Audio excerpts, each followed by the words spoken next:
में जारी तनाव के चलते बटा हॉर्मुज स्ट्रेट ऑफ हॉर्मुज से आवाजाही जारी रखने के लिए 60 देश एकजुट। रूस और चीन के अड़ंगे के प्रस्ताव पर कोई फैसला नहीं, अमेरिका अलग मोर्चे पर डटा।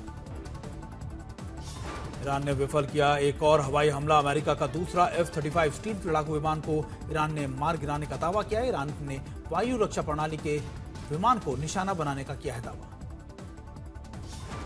ईरान में गैर सैन्य ठिकानों पर हमला। WHO ने जताया दुख। हमले में पास्तूर इंस्टीट्यूट गंभीर रूप से क्षतिग्रस्त हुआ है। सेवाएं बंद कर दी गई। नागरिक स्वास्थ्य पर इससे खतरा हुआ है। IDF का दावा कि लेबनान में 1000 आतंकियों को मार गिराया गया। पिछले महीने 3500 से अधिक लक्ष्यों पर हमला हासिल किया है। हिजबुल्लाह ने उत्तरी इजराइल पर रॉकेट हमले का दावा किया है। हुला, मेटुला और मायान बारूच में किए गए हमले। युद्ध के बीच B-1 ब्रिज पर मिसाइल हमले में ईरान बौखला गया है। खाड़ी देशों में 7 से 8 प्रमुख पुल ईरान के निशाने पर हैं। कुवैत, सऊदी अरब और बहरीन और UAE के पुल की सूची भी शामिल की गई। कुवैत का समुद्री पुल भी ईरान के निशाने पर है। सऊदी अरब और बहरीन को जोड़ने वाला किंग फहद क्रॉसवे संभावित खतरे में है। ईरान ने क्षेत्रीय पुलों की सूची में से शामिल किया है। जॉर्डन के किंग हुसैन, दामिया और अब्दोन ब्रिज पर भी संभावित लक्ष्य हैं। ईरान ने US और इजराइल के खिलाफ जवाबी हमलों का इशारा किया है। UAE के शेख जायद और शेख खलीफा ब्रिज पर भी संभावित लक्ष्य रखे गए हैं। ईरान ने अमेरिका और इजराइल हमले के जवाब में इन पुलों की सूची तैयार की है। मिडल ईस्ट में जारी युद्ध में आज 35 दिन पूरे हो चुके हैं। ईरान के B-1 ब्रिज पर अमेरिका ने 1 घंटे में 2 बार दागी है मिसाइलें। अमेरिका के पहले हमले के बाद मौके पर पहुंची राहत बचाव की टीम। बचाव करते वक्त अमेरिका ने ब्रिज पर फिर से किया हमला। दूसरे हवाई हमले में भीषण तबाही, 8 की मौत, 95 लोग घायल बताए जा रहे हैं। हमले के बाद चारों तरफ फैला है धुआं। राष्ट्रपति ट्रंप ने हमले का वीडियो जारी करते हुए ईरान की को दी है कड़ी चेतावनी। ईरान विदेश मंत्री B-1 ब्रिज पर अमेरिकी हमले के दुश्मन की नैतिकता का हार बताया। कहा है कि नागरिक ढांचों पर हमला दुश्मन की हार दिखाता है।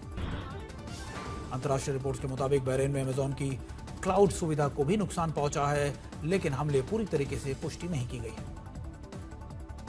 ब्रिटेन की अध्यक्षता में स्ट्रेट ऑफ हॉर्मुज को लेकर बड़ी अंतर्राष्ट्रीय बैठक की गई है, जिसमें 60 देशों ने हिस्सा लिया।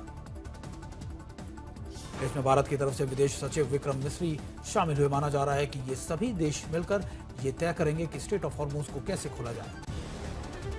अमेरिका ने व्यापार समझौते के चलते यूरोप, जापान, दक्षिण कोरिया और स्विट्जरलैंड पर फार्मास्यूटिकल टैरिफ घटाकर 15% कर दिया है। अमेरिका का बड़ा ऐलान कहा है कि जो दवा कंपनियां अपनी मैन्युफैक्चरिंग अमेरिका में शिफ्ट करेंगी, उन्हें फार्मास्यूटिकल टैरिफ से छूट दी जाएगी।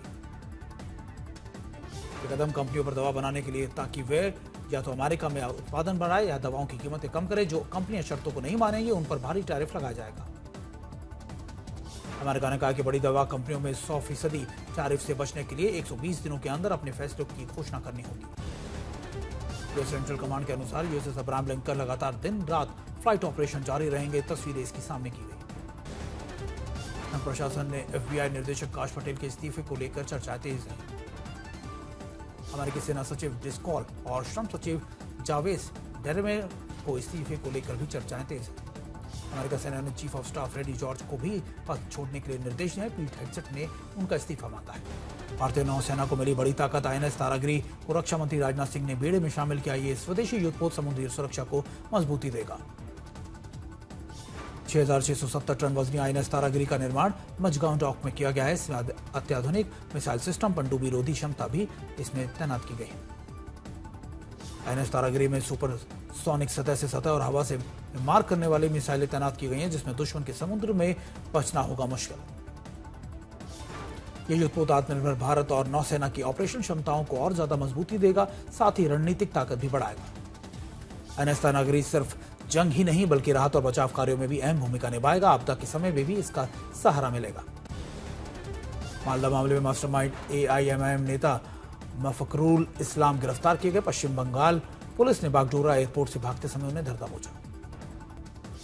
आपने राघव चड्ढा पर साधा निशाना, बोले मोदी के खिलाफ बोलने से घबराए। संसद में देश के मुद्दों पर चुप रहे। पार्टी कार्यकर्ताओं की गिरफ्तारी पर नहीं उठाई आवाज। आपका हमला, राघव चड्ढा डर गए थे। वॉकआउट के समय देश बचाने के लिए लड़ाई की जगह एयरपोर्ट कैंटीन की राजनीति करने लगे थे। बीजेपी ने थंजवुर में उपाध्यक्ष आर मुरलीधरन को पार्टी विरोधी गतिविधियों के चलते हटा दिया गया। मुरलीधरन ने उम्मीदवार सूची जारी होने से पहले ही नामांकन दाखिल किया था। राघव चड्ढा को डिप्टी लीडर पद से हटाए जाने के बाद पहली बार बोले राघव चड्ढा, कहा खामोश किया गया है पर हारा नहीं हूं। राघव चड्ढा बोले कि आम आदमी से अपील, मेरी खामोशी को मेरी हार मत समझो। मालदा के कालीचे आचक ब्लॉक में हिंसा, एनआईए ने दर्ज किया पारंपरिक जांच और इलेक्शन कमीशन की सिफारिश पर एनआईए की 2 टीमें घटनास्थल पर रवाना की गई। राजेंद्र भारती की सजा के बाद दतिया विधानसभा रिक्त घोषित की गई है। विधानसभा सचिवालय ने विधिक नियमों के तहत नया नोटिफिकेशन जारी किया है। प्रधानमंत्री नरेंद्र मोदी ने गुड फ्राइडे के मौके पर देश भर के नाम दिया है संदेश। एक्स पर लिखा, गुड फ्राइडे यानी यीशु मसीह के बलिदान को याद दिलाता है। यह दिन सद्भाव, करुणा और क्षमा के मूल्यों को और गहराता है। इम्फाल के क्रिश्चियन समुदाय के लोगों ने मनाया गुड फ्राइडे। प्रभु यीशु की प्रतिमा के साथ लोगों ने निकाली है यात्रा। चर्च में फादर ने लोगों को कराई प्रेयर। सभी ने प्रभु यीशु को किया नमन। कोलकाता में गुड फ्राइडे के मौके पर चर्च में उमड़े भारी संख्या में लोगों ने प्रभु यीशु के सामने झुकाए शीश। लोगों ने ईसा मसीह के सामने जलाई कैंडल। फादर के साथ सभी लोगों ने की प्रेयर। आज दिल्ली समेत उत्तर पश्चिमी भारत में फिर बदलेगा मौसम का मिजाज। आंधी तूफान के बारिश और ओले गिरने का अलर्ट जारी किया गया। वेस्टर्न डिस्टर्बेंसेस की वजह से जम्मू कश्मीर और लद्दाख में भी भारी बारिश, वहीं ऊंचाई वाले इलाकों में हो सकती है बर्फबारी। पंजाब और राजस्थान में आंधी तूफान और तेज हवाएं चलने का अलर्ट है, जबकि गुजरात में उत्तरी और कुछ हिस्सों में भी इसका असर देखने को मिलेगा। हरियाणा, दिल्ली, एनसीआर, उत्तर प्रदेश में कुछ हिस्सों में, हिमाचल प्रदेश और पश्चिमी मध्य प्रदेश में भी बदल सकता है मौसम। यहां गर्मी से मिलेगी लोगों को निजात।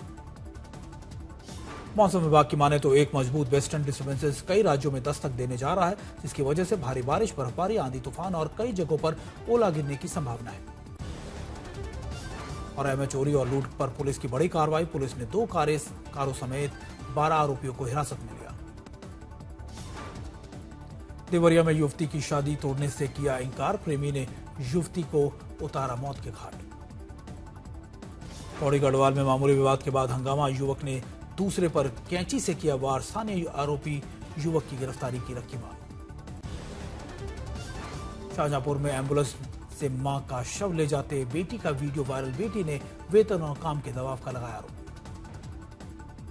जमशेदपुर में पुलिस की नशे को लेकर बड़ी कार्रवाई। एक महिला समेत 4 लोगों को गिरफ्तार किया गया। नालंदा में शादीशुदा महिला के साथ दुष्कर्म का प्रयास। पुलिस ने 8 आरोपियों को गिरफ्तार किया। बेगूसराय में 12,000 रुपए की घूस लेते पकड़ा गया अधिकारी। पटना निगरानी की टीम ने की कार्रवाई। बैतूल में अनियंत्रित बोलेरो और मैरिज गार्डन की बाउंड्री वॉल से जा टकराया। 2 की मौके पर मौत, 4 लोग घायल। घटना का सीसीटीवी आया सामने।